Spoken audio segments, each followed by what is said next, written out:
associated with them. What would you like to say in this? मेरी शाहिद मलिक जी से नज़दीकियाँ हाल ही में बढ़ी हैं।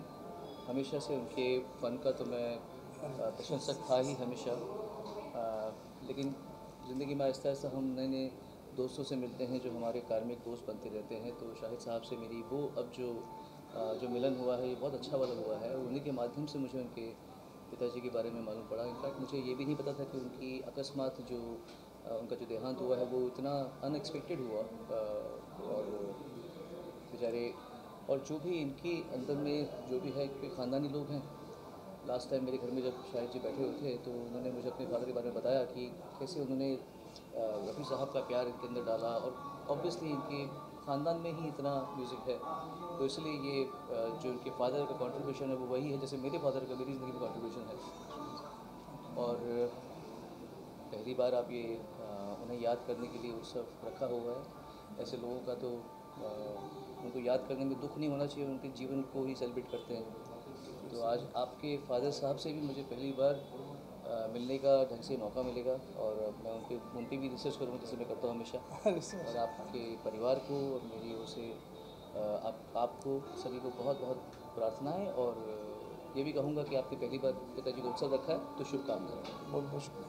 Thank you Sonu ji, thank you सब। मैं क्या बोलूँ, बस आ गए सोनू जी और अपना प्यार और हमारा सम्मान बढ़ाने के लिए, और वही कनेक्शन है आज की सदी के और आने वाले पूरे ज़माने के महान सिंगर हमारे बीच में सोनू जी, और इनका आशीर्वाद बहुत ज़रूरी है। और रफ़ी साहब के बाद मैं इन्हीं को साहब बोलता हूँ, मेरे साहब हैं ये, और सोनू साहब आए, बहुत बहुत शुक्रिया जनाब, बहुत बहुत धन्यवाद सर। और शाहिद भाई का सबसे व्यवहार भी बहुत अच्छा है, बहुत प्यार रखते हैं। और उनके पिताजी के बर्थ पर ये पहली बार उन्होंने शुरुआत की है। और उनके फादर जो किशोर कुमार जी थे वो रफ़ी साहब के साथ बहुत रहे, और रफ़ी साहब के बिल्कुल मुरीद थे। और जिस तरीके की उनकी गायकी रही है वो ऐसा लगता था कि मोहम्मद रफ़ी साहब की जो आत्मा है वो उनके अंदर आई हुई और हमें सुनाई देते थे।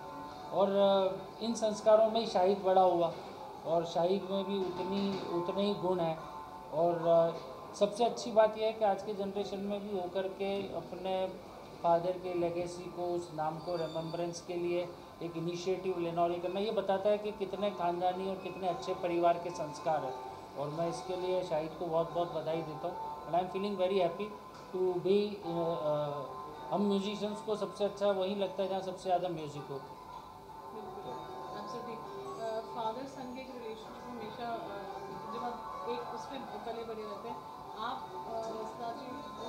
like you know from you all growing up time listening to Rafi Saab songs and you know for me देखिए, वो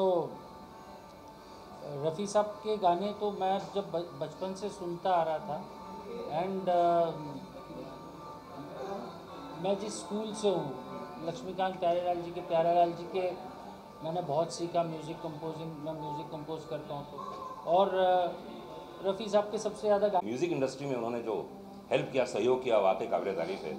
कुछ समय पहले मैं अंदर बात कर रहा था लोगों से, ऐसे कलाकार बहुत कम होते हैं, पर मुझे इतना ही कहता हूँ कि जितना भी मैंने बात किया लोगों से, सब ने एक ही बात बोली है कि उनके जैसा नेचर, उनके जैसा व्यवहार, उनकी ऐसी गायकी वाकई काबिल तारीफ़।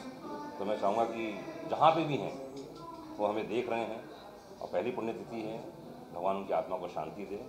और उनकी जो परंपरा है, उनके पुत्र यहाँ पे बाकायदा उसको पूरा कर रहे हैं। और मेरी ओर से बहुत बहुत शुभकामनाएं तमाम लोगों को जो उनके फ़ैन हैं, जो उनके चाहने वाले हैं। कला के साथ साथ व्यक्तिगत जीवन में भी वो बहुत कमाल के इंसान हैं। वो जब भी याद आएंगे हमेशा याद रहेंगे।